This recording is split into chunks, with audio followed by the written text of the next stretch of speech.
పాత్రికేయ మిత్రులందరికీ కూడా ముందుగా నమస్కారాలు తెలియజేసుకుంటూ ఉత్తరాంధ్ర తెలుగుదేశం జనసేన బీజేపీ ఎన్డీఏ ప్రభుత్వానికి అత్యంత ప్రాధాన్యత ఇచ్చేటువంటి పనిచేసేటువంటి ప్రభుత్వం గౌరవ ముఖ్యమంత్రి నారా చంద్రబాబు నాయుడు గారు ఉత్తరాంధ్రకు సంబంధించినటువంటి ఇరిగేషన్ ప్రాజెక్టులు అంశాల వారీగా రివ్యూ చేసుకుని ఆ ప్రాజెక్టులు ప్రాధాన్యత ప్రకారంగా పూర్తి చేసుకుని ఉత్తరాంధ్ర ప్రజల రుణం తీర్చుకునేటువంటి విధంగా ఆ ఇరిగేషన్ ప్రాజెక్టుల మీద ప్రాధాన్యత ఇవ్వాలని మరి చంద్రబాబు నాయుడు గారు ఇచ్చినటువంటి ఆదేశాల ప్రకారం ఏదైతే విజయనగరం శ్రీకాకుళం రెండు జిల్లాల్లోనూ కూడా పర్యటించి అక్కడ ఉన్నటువంటి అధికారులు ఇరిగేషన్ డిపార్ట్మెంటు అదేవిధంగా గౌరవ ప్రజాప్రతినిధులు అందరితోటి కూడా రివ్యూస్ తీసుకుని ఏదైతే ప్రతి ప్రాజెక్టు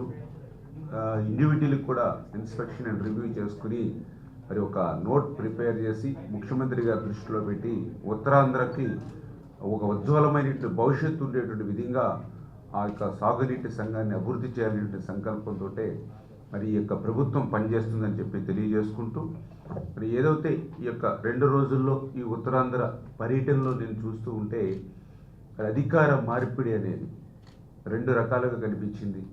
తెలుగుదేశం అధికారంలోకి వచ్చినప్పుడు అధికార మార్పిడి అనేది అభివృద్ధి వైపు పనిచేస్తే అదే అధికార మార్పిడి వైసీపీ అధికారంలోకి వస్తే విధ్వంసం వైపు పనిచేసినటువంటి పరిస్థితి. దానికి ఉదాహరణే మన ఉత్తరాంధ్ర సంబంధించినట్టు కానీ ఆంధ్రప్రదేశ్ రాష్ట్రంలో కానీ ఇరిగేషన్ కూడా దానికి ఉదాహరణ. ఇరిగేషన్ శాఖ ఇంత విధ్వంసానికి గురైంది అని అంటే ఆ రోజు 2014, 2019 5 సంవత్సరాల తెలుగుదేశం ప్రభుత్వ హయాంలో 7 లక్షల కోట్ల బడ్జెట్ ఆ రోజు మాకు ఉంటే అందులో 72,000 కోట్ల రూపాయలు ఇరిగేషన్కి మేము కేటాయింపులు ఇచ్చాము ఆ రోజు 5 ఇయర్స్లో. మరి అదే 19, 24 వైసీపీ పాలనలో బడ్జెట్ పెరిగింది. 12 లక్షల కోట్ల బడ్జెట్ వాళ్ళకి 5 ఇయర్స్లో ఉంటే వాళ్ళకి ఇరిగేషన్ శాఖ ఇచ్చింది అంటే 32,000 కోట్ల రూపాయలు. 32,000 కోట్ల రూపాయలు కూడా ఖర్చు పెట్టింది ఎంత అంటే 20,000 కోట్ల రూపాయలు. అందులో కూడా మళ్ళీ వాళ్ళ సగం పనులు అవినీతికే పోయినటువంటి పరిస్థితి. అంటే ఎంత డిఫరెన్స్ ఉందో చూడండి. 7 లక్షల కోట్ల బడ్జెట్ ఉన్నప్పుడు 72,000 కోట్లు మనం పెట్టాం. 12 లక్షల కోట్ల బడ్జెట్ ఉన్నప్పుడు 32,000 కోట్ల రూపాయలు మరి పెట్టి ఏ రకంగా ఇరిగేషన్ విధ్వంసం చేశారు. మళ్ళీ ఈరోజు అధికారంలోకి వచ్చింది ప్రజాప్రభుత్వం. ఏదైతే ఆ రోజు ఓటాన్ అకౌంట్ బడ్జెట్ కానీ మొన్న మార్చిలో పెట్టినటువంటి బడ్జెట్ కానీ అంటే మొదటి 9 నెలల్లోనే ఇరిగేషన్ శాఖకు 35,000 కోట్లు అంటే ఓటాన్ అకౌంట్లో 17,000 అదేవిధంగా మొన్న 18,000 అంటే వాళ్ళు 5 సంవత్సరాల్లో 32,000 కోట్ల రూపాయలు వైసీపీ పాలనలో ఇరిగేషన్ పెడితే మొదటి 9 నెలల్లోనే 35,000 కోట్ల రూపాయలు ఇవాళ ఇరిగేషన్ శాఖకు ఈ యొక్క ఎన్డీఏ ప్రభుత్వం మరి ఈవేళ కేటాయింపులు ఇచ్చింది అంటే ఇరిగేషన్ శాఖకు ఎంత ప్రాధాన్యత ఈ తెలుగుదేశం జనసేన బీజేపీ ప్రభుత్వం ఇస్తుందనేది ఇదే ఒక ఉదాహరణ. చూసాం ఏదైతే గత 5 సంవత్సరాల వైసీపీ పాలనలో ఎక్కడ ఏ ప్రాజెక్టులో కానీ ఏ రిజర్వాయర్లో కానీ ఏ కెనాల్లో కానీ ఏ డ్రైన్లోను కానీ 5 సంవత్సరాల్లో ఎక్కడ కూడా ఒక తట్ట మట్టి సిల్ట్ తీసినటువంటి పరిస్థితి లేదు. నిన్న కూడా ఉత్తరాంధ్ర విజయనగరం శ్రీకాకుళం జిల్లాలు తిరుగుతూ ఉంటే ఈవేళ వర్షాలు సమృద్ధిగా పడ్డాయి. నీళ్లు పంపిద్దామని అంటే ఆఖరి ఎకరానికి వెళ్ళేటువంటి పరిస్థితి లేదు. ఏ కాలువ చూసినా పూర్తిగా శాండ్ తోటి మట్టితోటి పూడికి అయిపోయినటువంటి పరిస్థితి. కనీసం మెయింటెనెన్స్ గత 5 సంవత్సరాలు లేనటువంటి స్థితిలో మరి ఈవేళ చొక్క నీరు కిందకి వెళ్ళేటువంటి పరిస్థితి లేదని ఆవేదన వ్యక్తం చేసినటువంటి పరిస్థితి చూసాం. అదేవిధంగా ఏదైతే లాకులు ఉన్నాయి, డోర్స్ ఉన్నాయి, షట్టర్స్ ఉన్నాయి, రోప్స్ ఉన్నాయి, మరామతులు మాటటుంచి కనీసం గ్రీజ్ పెట్టి మెయింటెనెన్స్ చేయనటువంటి స్థితి కూడా మరి నిన్న ఉత్తరాంధ్రలో ప్రాజెక్టులోను రిజర్వాయర్లోను 5 సంవత్సరాల విధ్వంస పాలన ఫలితం ఏంటనేది నిన్న కూడా మేము క్లియర్గా చూడటం జరిగింది. ఎంత దురదృష్టం అంటే ఇరిగేషన్ శాఖకు అత్యంత కీలకంగా ఉండేటువంటి లస్కర్లు, క్రింది స్థాయిలో పనిచేసేటువంటి లస్కర్లు కూడా జీతాలు ఎగ్గొట్టి మరి సంవత్సరం బకాయిలు పెడితే ఆ లస్కర్ల జీతాలు కూడా మళ్ళీ ఈ ప్రభుత్వం మళ్ళీ వాళ్ళకి చెల్లించినటువంటి పరిస్థితి మీరందరూ చూశారు. ఏదైతే ఈవేళ లిఫ్ట్ ఇరిగేషన్ నిన్న కూడా ఉత్తరాంధ్రలో చూసాం. చాలా నియోజకవర్గాల్లో లిఫ్ట్ ఇరిగేషన్ అనేది చాలా కీలకం పాత్ర పోషిస్తూ ఉంది. 5,000 ఎకరాలు, 10,000 ఎకరాలు, 15,000 ఎకరాలకి లిఫ్ట్ ఇరిగేషన్ కానీ, అదేవిధంగా ట్యాంక్స్ మైనర్ ఇరిగేషన్ కానీ చాలా కీలకం. మరి దురదృష్టం, ఈవేళ ఆంధ్రప్రదేశ్ రాష్ట్రంలో 1040 లిఫ్ట్ స్కీమ్స్ ఉంటే అందులో 450 లిఫ్ట్ స్కీమ్స్ 5 సంవత్సరాల పాలనలో ఫలితంగా మూతపడినటువంటి పరిస్థితి. నిజంగా దగ్గర దగ్గర 4,50,000 ఎకరాలకు మరి ఈవేళ సాగునీరు అందనటువంటి పరిస్థితి, ఈ లిఫ్ట్ స్కీమ్స్ మూతపడినటువంటి స్థితి. అంటే ఒక విధ్వంసమైనటువంటి పాలన, అధికార మార్పిడి ద్వారా వస్తే ఎంత విధ్వంసం జరుగుతుందో ఈవేళ మా ఇరిగేషన్ శాఖలో ప్రత్యక్షంగా మేము ఏ ప్రాంతానికి వెళ్ళినా కూడా కళ్ళకు కట్టినట్లు కనిపిస్తున్నటువంటి పరిస్థితి. అందుకు మరొక ఉదాహరణ పోలవరం ప్రాజెక్టు. ఆ రోజు 14-19లో 5 సంవత్సరాల్లో 72% ఆ రోజు చంద్రబాబు నాయుడు గారు పోలవరాన్ని పూర్తి చేస్తే, మరి ఈ యొక్క విధ్వంస పాలనలో పోలవరం కూడా దానికి మినహాయింపు కాదు. 18 నెలలు కష్టపడి నిర్మాణం చేసినటువంటి డయాఫ్రమ్ వాల్ మరి ఈవేళ వైసీపీ పాలనలో ధ్వంసం చేసినటువంటి పరిస్థితి.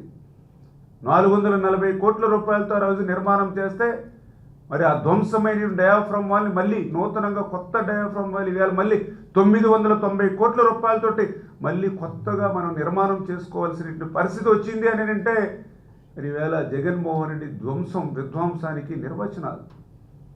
ఏదైతే ఆయన అధికారంలోకి వచ్చిన తర్వాత పోలవరం మీద కూడా కక్ష సాధిస్తూ 17 నెలల పాటు కనీసం అక్కడ ఏజెన్సీ లేకుండా, ఉన్నతమైన అధికారులు లేకుండా 17 నెలలు గాలి కొదిలేయడంతో, పర్యవేక్షణ లేకపోవడంతో, వరద వస్తే ఆ వరద నీటిని ఎటు మళ్లించాలో కూడా చూసేటువంటి పరిస్థితి లేనటువంటి స్థితిలోనే 2020 ఆగస్టుకు వచ్చిన వరదలకి ఆ డయాఫ్రమ్ వాల్ దెబ్బతింది అని చెప్పి ఐఐటి హైదరాబాద్ నిపుణులు చెప్పేటువంటి పరిస్థితి.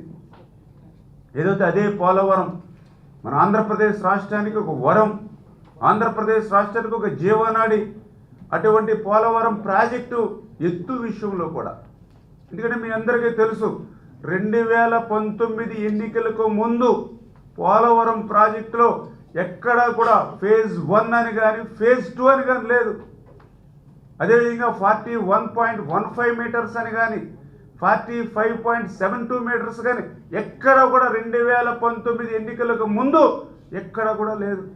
ఒక్క జగన్మోహన్ రెడ్డి అధికారంలోకి వచ్చిన తర్వాతే ఫేజ్ 1 ఫేజ్ 2 అన్నాడు.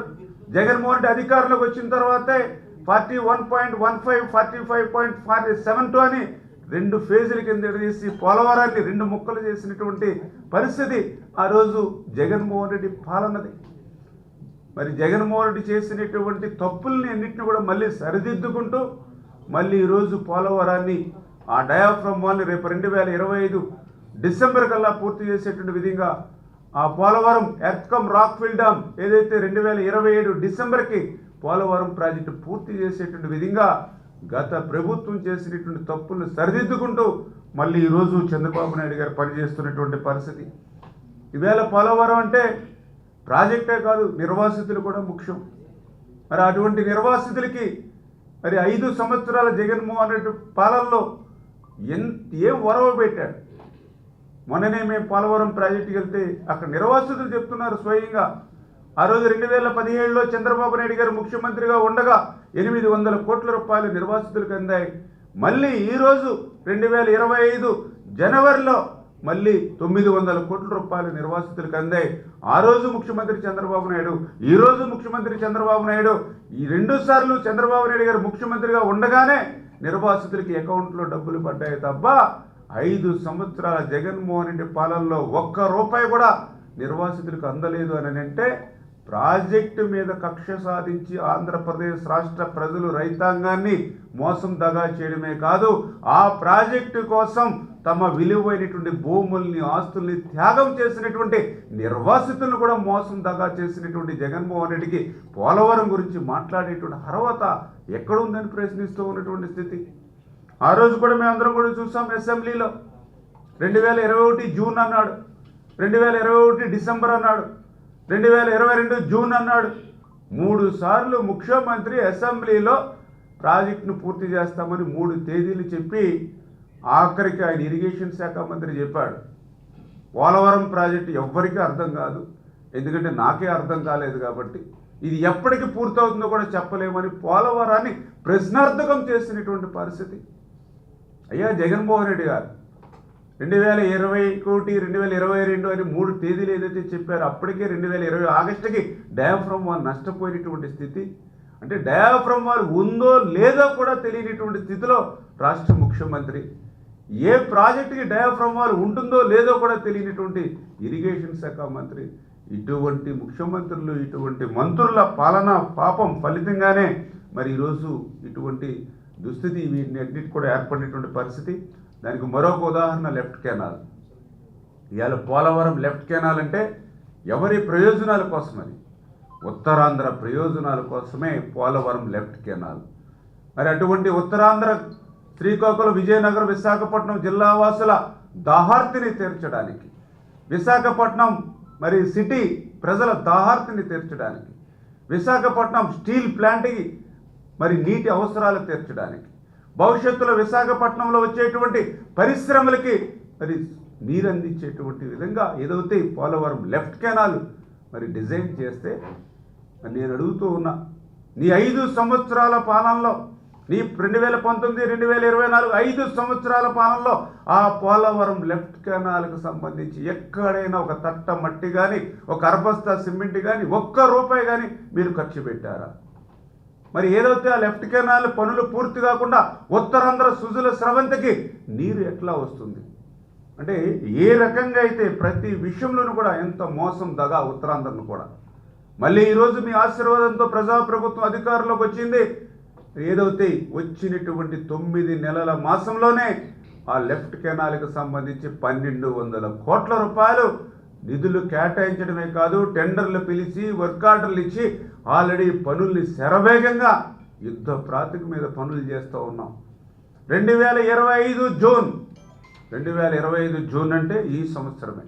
2025 జూన్ కల్లా ఆ 1200 కోట్ల రూపాయలతోటి ఇమ్మీడియట్లీ ఫస్ట్ ఫేజ్ కింద ఆ లెఫ్ట్ కెనాల్ పనులు పూర్తి చేసి ఆ పురుషోత్తంపట్నం నుంచి పుష్కర నుంచి మరి ఏదైతే ఆ నీళ్లు ఈ యొక్క ఉత్తరాంధ్రకు అందించాలని ఏదైతే చంద్రబాబు నాయుడు గారు పెట్టిన లక్ష్యం ఏదైతే ఉందో ఆ లక్ష్యానికి అనుగుణంగా పనిచేస్తున్నాం ఈరోజు మేమంతా కూడా. అంటే ఈ రకంగా ఉత్తరాంధ్రకు తెలుగుదేశం పార్టీకి ఎప్పుడు కూడా ఒక మంచి అవినావ సంబంధం ఉంది. ఆ రోజు అన్న నందమూరి తారక రామారావు గారి దగ్గర నుండి ఈరోజు చంద్రబాబు నాయుడు గారి వరకు ఈవేళ ఉత్తరాంధ్రలో ఏదైనా ప్రాజెక్టులు ప్రారంభించిన, ఉత్తరాంధ్రలో ఏదైనా ప్రాజెక్టులు నిర్మాణం జరుగుతూ ఉన్నా, ఈ ఉత్తరాంధ్రలో ఏదైనా ప్రాజెక్టులు పూర్తయినా అది ఒక్క తెలుగుదేశం పార్టీ ద్వారానే సాధ్యమైన విషయాన్ని కూడా ఈ సందర్భంగా మరి గుర్తు చేసుకుంటూ ఉన్నా. ఎందుకంటే నేను కూడా చూశాను మొన్న 2014, 19 5 సంవత్సరాల్లో ఉత్తరాంధ్రకు మేము 1531 కోట్లు ఖర్చు పెడితే మరి ఏదైతే జగన్మోహన్ రెడ్డి బడ్జెట్ పెరిగినా కూడా కేటాయింపులు అయితే 450 కోట్లు పెట్టాడు ఉత్తరాంధ్రకి. కానీ అందులో పనులు చూస్తే మళ్ళీ శూన్యం. ఇట్లా అడుగు అడుగున జగన్ రెడ్డి మోసానికి నిన్న నేను కూడా చూస్తే ఏ ప్రాజెక్టు చూసినా వంశధార, తోటపల్లి, తారకరామ తీర్థసాగర్, పొట్టిగడ్డ, మరి జంజావతి, మడ్డు వలస, హిరమండలం రిజర్వాయరు, గొట్టా బ్యారేజీ, మహేంద్ర తనయ, తాండవ, ఎట్లా ఏ రిజర్వాయర్ చూసినా, ఏ బ్యారేజీ చూసినా, ఏ ప్రాజెక్ట్ చూసినా మరి 20%, 30%, 10% ఇట్లా పనులు మిగిలిపోయి పూర్తి స్థాయిలో అక్కడ ఆఖరి హైకట్టు నీరు అందనేటువంటి పరిస్థితి చూసాం. మరి ఇటువంటి ముఖ్యమైనటువంటి ప్రాజెక్టులకు సంబంధించి 5 సంవత్సరాలు ₹5 కూడా ఖర్చు పెట్టినటువంటి పరిస్థితి చూసాం. ఈ ప్రాజెక్టులకు సంబంధించి పనులు లేక ఆ వర్క్స్ని కూడా ప్రీ క్లోజర్ చేసినటువంటి దుర్మార్గమైనటువంటి పాలన జగన్మోహన్ రెడ్డి అనే విషయాన్ని కూడా నిన్న విజయనగరం మరి శ్రీకాకుళం జిల్లాల్లో నేను ఈ వర్క్స్ని రివ్యూ చేసినప్పుడు చాలా క్లియర్గా చూడటం జరిగినటువంటి పరిస్థితి. అంటే ఈ రకంగా మరి అడుగడుగున కూడా మరి ఈ మోసం. ఎందుకంటే నిన్న నాకు కూడా రివ్యూ చేస్తే అనిపించింది, ఏదైతే ఈ ప్రాజెక్టులు కానీ, ఈ రిజర్వాయర్స్ కానీ, ఈ బ్యాలెన్స్ పనులు కనుక గత 5 సంవత్సరాలలో చేసి ఉంటే దగ్గర 50,000 కోట్ల ఆదాయం ఈవేళ ఉత్తరాంధ్ర ప్రజలకు వచ్చి ఉండేది. అంటే ఈవేళ ఆ జగన్మోహన్ రెడ్డి అధికారి మార్పిడితో వచ్చినటువంటి విధ్వంసంతో ఈవేళ నాకు తెలుసుండి 50,000 కోట్ల రూపాయల ఆదాయం ఈవేళ ఉత్తరాంధ్ర ప్రజలు, రైతులు నష్టపోయినటువంటి పరిస్థితి కూడా ఈ సందర్భంగా తెలియజేసుకుంటూ, మరి ఈ రకంగా అడుగడుగున విధ్వంసం చేసినటువంటి ఈ యొక్క వైసీపీ అంటే ఒక ఉత్తరాంధ్ర ద్రోహిగా, అంటే ఒక అభివృద్ధి అనేటువంటి పదం మరి యొక్క జగన్ ముఠాకు నచ్చనటువంటి విషయంగా మరి ఈరోజు గుర్తుపెట్టుకుంటూ మరి అదేవిధంగా ఈరోజు ఏదైతే మనం కూడా చూస్తూ ఉన్నాం, విశాఖపట్నం ఇవాళ ఆంధ్రప్రదేశ్ రాష్ట్రంలో ఉన్నటువంటి ప్రతి ఒక్కరూ కూడా అభిమానించేటువంటి నగరం, ప్రేమించేటువంటి నగరం విశాఖపట్నం. ఇక్కడ ఉన్నటువంటి ప్రజలు చాలా మంచితనంతో, చాలా గౌరవభావంతో ఉండేటువంటి పట్టణం. అందరికీ అభిమానం విశాఖపట్నం. మరి అటువంటి విశాఖపట్నాన్ని కూడా ఒక అభివృద్ధి పదంలో ముందుకు నడపాలి అనేటువంటి ఆలోచనతో ఆ రోజు చంద్రబాబు నాయుడు గారు మరి ఎన్నో పరిశ్రమలను ఆ రోజు మనం తీసుకొస్తాయి. మరి అటువంటి పరిశ్రమలను కూడా గత 5 సంవత్సరాల పాలనలో ఏ రకంగా బెదిరించి ఈ యొక్క ఆంధ్రప్రదేశ్ రాష్ట్రం నుండి పొరుగు రాష్ట్రాల వైపు పారిపోయేటువంటి పాలన ఏది చేశారో మనందరం కూడా చూసినటువంటి పరిస్థితి. మరి ఆ ఉత్తరాంధ్ర, అందులో పర్టికులర్గా విశాఖపట్నం ఇవన్నీ అభివృద్ధి చెందితే తమ దోపిడీ లూటీకి ఆటంకం కలుగుతుందనే ఉద్దేశంతో ఆ అభివృద్ధిని కూడా ఆపుకుని ఒక దోచుకోవాలనేటువంటి ఒక క్రూరమైనటువంటి ఆలోచనతో గత 5 సంవత్సరాల వైసీపీ పాలన గడిచినటువంటి పరిస్థితి. అందుకు ఉదాహరణ లూలు కంపెనీ. మరి ప్రఖ్యాతమైనటువంటి లూలు కంపెనీని కూడా ఈ యొక్క రాష్ట్రం నుంచి పొరుగు రాష్ట్రం వెళ్ళగొట్టాడు అని అంటే ఉత్తరాంధ్ర యువత పొట్టగొట్టిన వ్యక్తి ఈ జగన్మోహన్ రెడ్డి కాదా?